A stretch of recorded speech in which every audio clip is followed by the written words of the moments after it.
Hello, welcome back. We've got the brand new Mesa 2 4-burner gas grill from Monument Grills heating up for the second cook. I know I've reviewed 4 or 5 of these things so far, and I've liked every single model, including this one. I'm going to go through the things that I like and one of the things that I don't think is as good as some of the other models. But we will go through this thing soup to nuts, and I will give you my first impressions of this grill at the end of this video, so stick with us for that. We will go through all of the new features on this grill, including the cool new broil zone, which for you people who like steaks or ahi tuna and stuff like that, where you need a really high temperature sear, I think you're gonna like that a lot. Hit that subscribe button down there, check this out.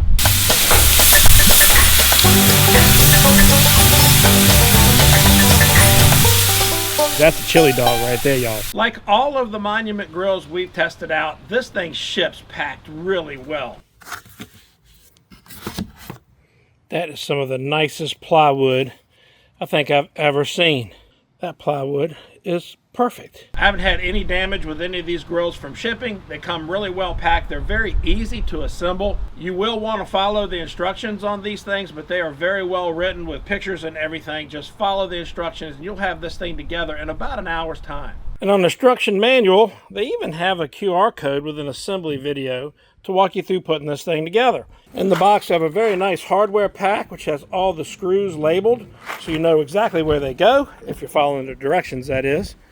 Got all of our parts shook out, so we know what's what. Always make sure you wait for a very windy day to do this, always helps.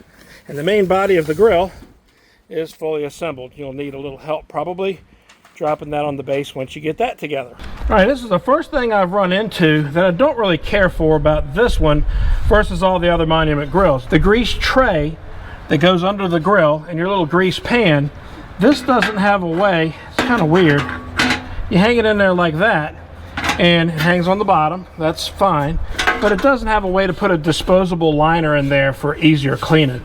So I'm not a huge fan of that, but not a deal killer, just something to note.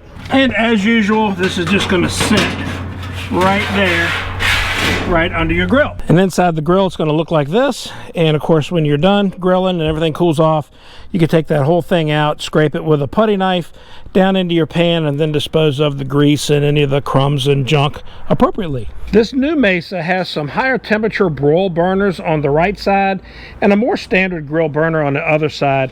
It has these pretty cool high temperature flavorizer bars, a little bit different shape, that go over those burners like that.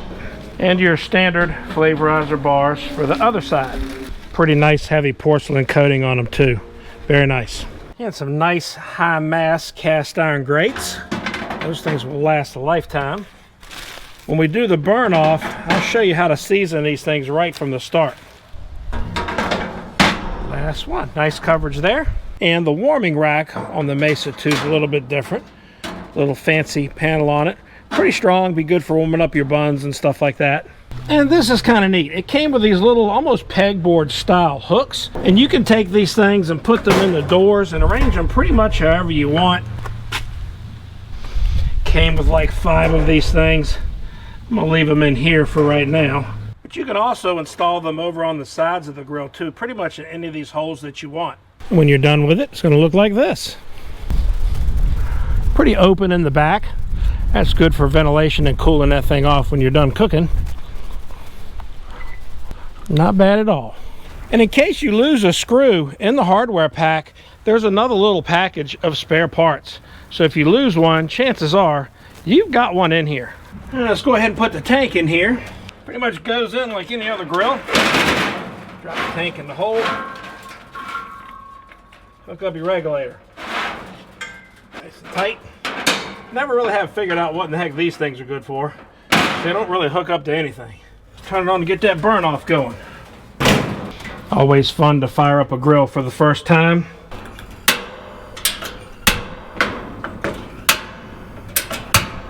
Doesn't take long to bleed the gas.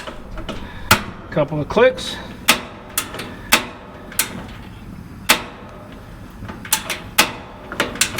There we go.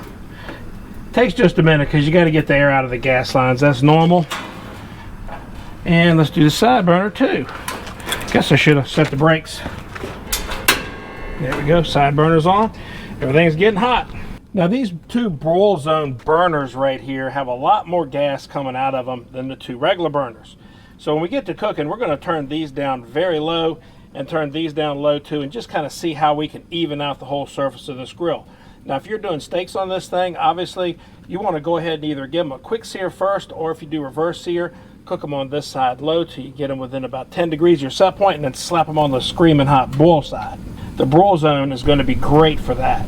I gotta say, the Mesa 2 is a pretty little grill. 4 burners, plenty of horsepower. It's already up to, let's see, almost 700 degrees on this thing now for the burn off. All right, let's go ahead and turn this thing down now and see what kind of temperatures it'll run with all 4 burners on low.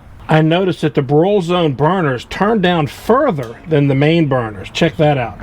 See how that little red arrow is pointing further over there than straight down? So maybe these things will burn fairly evenly. We'll find out. After a little bit of cool down time, the Mesa 2 is cruising along just a little bit over 400 degrees. So we're going to go ahead and season up those grates. Yes, they come pre-seasoned, but I'm going to show you something you should do for every one of your new grills that'll make those grates perform even better. Now, get yourself some of this cast iron pan conditioner.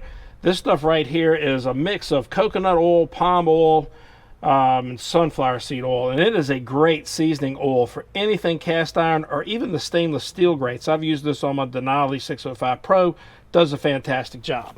So we're just going to get us a paper towel, put some of this on there, and just kind of go over those grates with it like that. Make sure you get them on all the surfaces of your grates, and don't be afraid. Some of it's going to fall in the grill. It won't hurt a thing. Biggest thing is make sure you get all those great surfaces with that oil, and that's going to keep your stuff from sticking for a long time, especially once some of your natural cooking greases start building up on these things. All right, all good. Let's go get the food for the first cook, and I'll put a link to that seasoning down in the description below as well. Now for the first cook on this thing, we're going to do some wonderful chicken thighs. This has Scott's semi-famous rub on it. I've got a recipe video for that as well. I'll also link that down in the description below. That rub is so good. We put that stuff on absolutely everything. Now is where we're going to find out just how even these temps are. A nice little sizzle there. Not too hot. See how much we can fit on one side of this dude, because I got plans for this other side. Let's go ahead and put some over there though. You do got to watch those chicken thighs on a grill to make sure your flare-ups don't get too bad. Shouldn't be, but on a new grill, definitely want to keep an eyeball on it. So far, so good. Spend a few minutes here.